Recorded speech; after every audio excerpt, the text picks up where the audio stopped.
Nos Caminhos da Bíblia, com Frei Gilberto Teixeira. Boa nova em nossa vida, Jesus semeou. O Evangelho em nosso peito é chama de amor. Boa nova em nossa vida, Jesus semeou. O Evangelho em nosso peito é chama de amor. Irmãos e irmãs, paz e bem, iniciemos nossa reflexão em nome do Pai, do Filho e do Espírito Santo. Amém. A mensagem de Jesus é uma boa ou má notícia? Para alguns, com certeza, é a boa nova, mas para outros é uma notícia que não agrada. Nós estamos iniciando a nossa reflexão do capítulo 5 do Evangelho de Marcos. Hoje vamos meditar então este novo capítulo que apresenta essas contradições. Enquanto alguns se alegram e seguem a Jesus, outros tramam a sua morte. Iniciemos então fazendo nossa oração.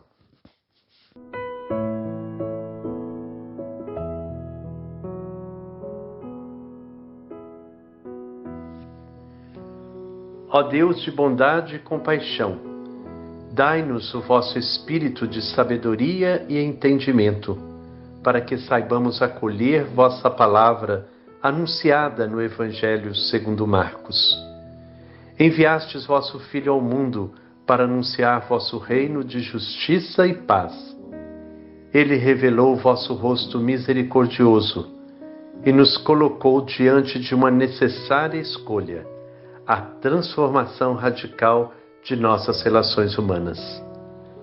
Jesus convida-nos a substituir o poder pelo serviço, o comércio pela partilha, a alienação pela capacidade de ver e ouvir a realidade.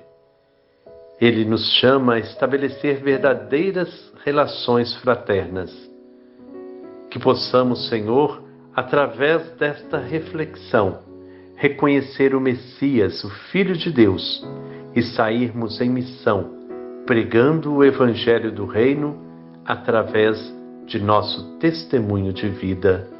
Amém.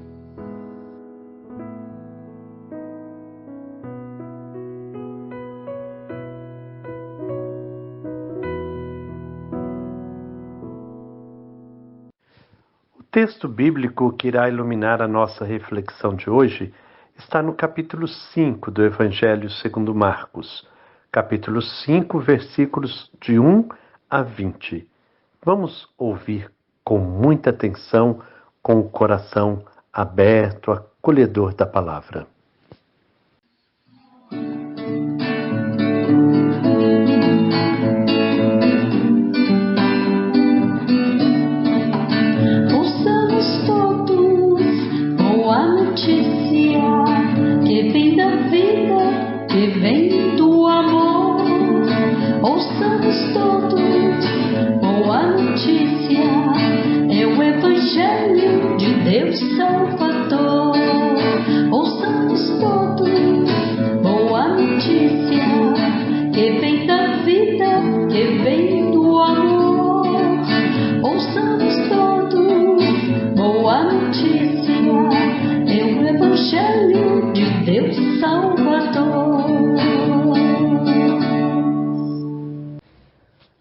Anúncio da Boa Nova de Jesus Cristo, escrito São Marcos.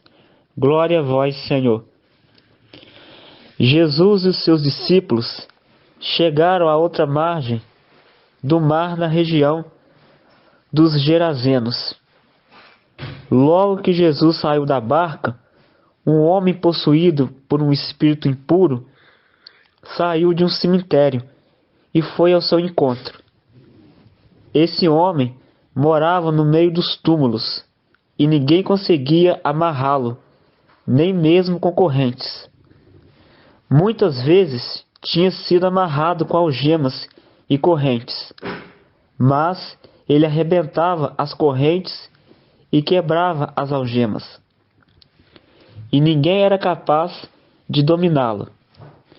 Dia e noite ele vagava entre os túmulos e pelos montes, gritando e ferindo-se com pedras. Vendo Jesus de longe, o endemoniado correu, caiu de joelhos diante dele e gritou bem alto: Que há entre mim e ti, Jesus, Filho do Deus Altíssimo? Eu te peço, por Deus, não me atormentes. O homem falou assim, porque Jesus tinha dito: Espírito impuro, saia desse homem.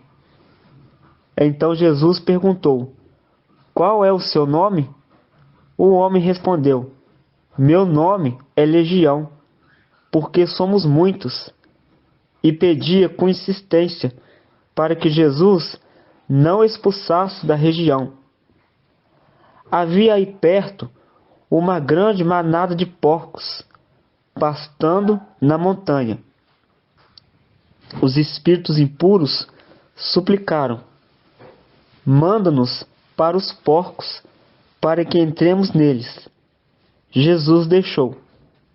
Os espíritos impuros saíram do homem e entraram nos porcos. E a manada, mais ou menos 2.000 porcos, atirou-se monte abaixo para dentro do mar, onde se afogou. Os homens que guardavam os porcos saíram correndo e espalharam a notícia na cidade e nos campos. E as pessoas foram ver o que tinha acontecido. Foram até Jesus, viram o endemoniado sentado, vestido e no seu perfeito juízo, ele que antes estava possuído pela legião. E ficaram com medo. Os que tinham presenciado o fato explicaram para as pessoas o que tinha acontecido com o endemoniado e com os porcos. Então começaram a suplicar que Jesus fosse embora da região deles. Enquanto Jesus entrava de novo na barca, um homem que tinha sido endemoniado pediu-lhe que o deixasse ficar com ele. Jesus, porém, não deixou. E em troca lhe disse: Vá para casa, para junto dos seus, e anuncie para eles tudo o que o Senhor, em sua misericórdia, fez por você. Então o homem foi embora e começou a pregar pela Decápole tudo o que Jesus tinha feito por ele. E todos ficavam admirados. Palavra da salvação. Glória a vós, Senhor. Somos agora convidados por Marcos a desembarcar com Jesus em território pagão. Ao lado dos discípulos, vamos apenas observar as cenas que se desenrolam aos nossos olhos. Do cemitério sai um homem possuído por um espírito mau que vem ao encontro de Jesus. Esse homem morava no meio de túmulos e ninguém conseguia amarrá-lo. E ninguém era capaz de dominá-lo. A cena, embora chocante, é conhecida por nós. Já vimos o homem possuído na sinagoga de Cafarnaum e tantos outros. Prevê-se uma luta. Ninguém pode entrar na casa de um homem forte para roubar as suas coisas se antes não amarrar o homem forte. Para libertar essa pessoa do poder alienador e escravizante do demônio, Jesus terá que enfrentar a resistência do espírito mau. Quem é mais forte? Aquele que escraviza as pessoas ou aquele que as liberta? Também já conhecemos a tática demoníaca. O endemoniado correu, caiu de joelhos diante dele e gritou bem alto: Que há entre mim e ti, Jesus, Filho do Deus Altíssimo? Eu te peço por Deus, não me atormentes. Reconhece que Jesus é mais forte e por isso tenta negociar, adorando, fazendo confissões de fé ortodoxa, suplicando, mas não consegue esconder o cinismo. Pede que não seja atormentado, quando na verdade é ele que está atormentando o homem. Jesus tem o domínio da situação, obrigando o demônio a confessar o próprio nome. Nós ficamos assustados com a revelação. Meu nome é Legião, porque somos muitos. Os poderes que escravizam se agruparam para manter seu domínio de morte. Como as legiões romanas dominavam a região e o país, podemos ver também aqui uma conotação política. O Império Romano, que corporifica uma presença de exploração e morte. O pedido da legião é outra tática de preservar seu domínio. Manda-nos para os porcos, para que entremos neles. Ao saírem do corpo do homem, os espíritos maus necessitam de outro corpo para agir, tanto para a morte como para a vida. As ações se processam no concreto da vida humana dentro da história. Tanto é assim que o Filho de Deus, que encarnou para trazer a plenitude de vida para nós, ele se encarnou. Quando, porém, está em jogo a luta entre as forças da morte e as da vida, não há possibilidade de conciliação. E a manada atirou-se monte abaixo para dentro do mar, onde se afogou. Sem corpos para agir, o poder demoníaco se esvazia, se evapora. A vitória de Jesus é completa. A prática de Jesus provoca dois efeitos diferentes. O primeiro é a libertação dos marginalizados. Viram um endemoniado sentado, vestido e no seu perfeito juízo, ele que antes estava possuído pela legião. É a notícia alegre, o Evangelho, que restitui a vida e a dignidade para os que antes estavam sob o poder escravizador e alienante. O outro efeito é indesejável. Os que tinham presenciado o fato explicaram para as pessoas o que tinha acontecido com o endemoniado e com os porcos. Então começaram a suplicar que Jesus fosse embora daquela região deles. Para quem e por que a prática de Jesus é notícia má e indesejável? Para aqueles que estão preocupados com os porcos e não com a vida e a dignidade da pessoa humana. Colocar qualquer coisa acima da vida humana é rejeitar Jesus. Os habitantes do lugar não querem a presença de Jesus porque perderam seus porcos.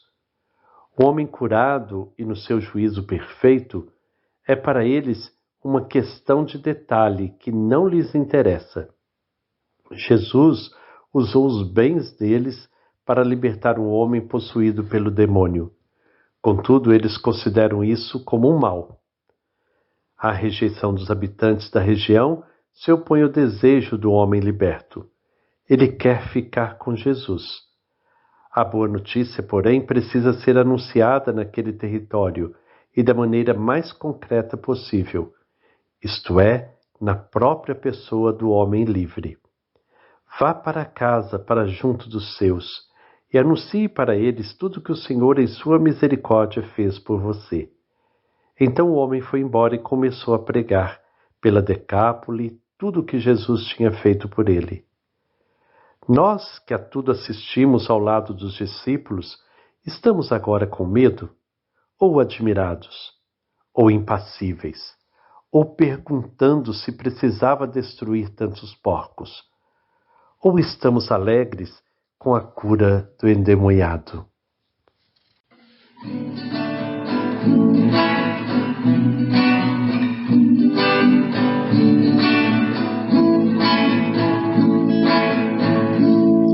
Preciso de uma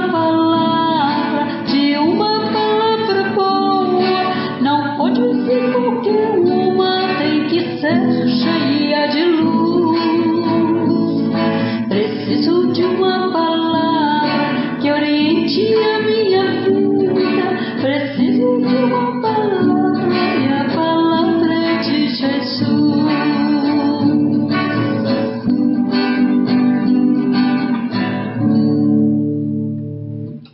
Boa notícia é que Jesus está sempre ao lado dos mais pobres, dos oprimidos. Esse homem que Marcos narra para a gente no Evangelho Era um homem pobre que vivia pelas montanhas, no meio dos túmulos. E Jesus o liberta, devolve a liberdade, volta para casa, volta para os seus. Como diz o ditado popular, cuida da sua vida. Bom, todo texto que a gente lê, a gente também busca o contexto da história. Esse texto nos lembra também a passagem dos inimigos do povo de Deus que se afoga no mar, lá no Egito, a retirada, e a perseguição do povo hebreu, que era escravo no Egito.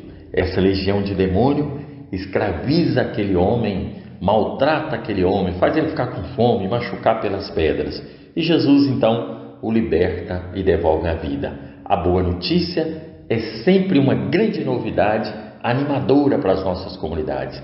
Jesus é a favor da vida. Jesus é a favor e defende os mais pobres e os oprimidos.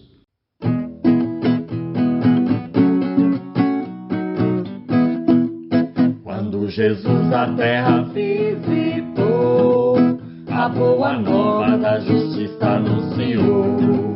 O cego viu, o surdo escutou, e os oprimidos das correntes libertou. Lutar e crer vencerá, louvar ao Criador. Justiça e paz hão de reinar, e viva o amor, e viva o amor. Assim chegamos ao final da nossa reflexão de hoje. Que a palavra de Deus seja para nós boa notícia e que nós possamos ser também boas notícias para nossos irmãos e irmãs. Que nós não nos prendamos às estruturas de morte, a esse poder dominador que mata os pequenos, que tira a alegria dos pobres. Que nós possamos de fato ser portadores de uma boa notícia para aqueles que sofrem. Que o Senhor nos abençoe. Em nome do Pai, do Filho e do Espírito Santo. Amém.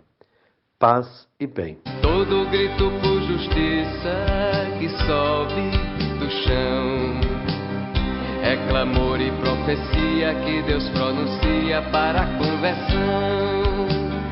Que Deus pronuncia para a conversão.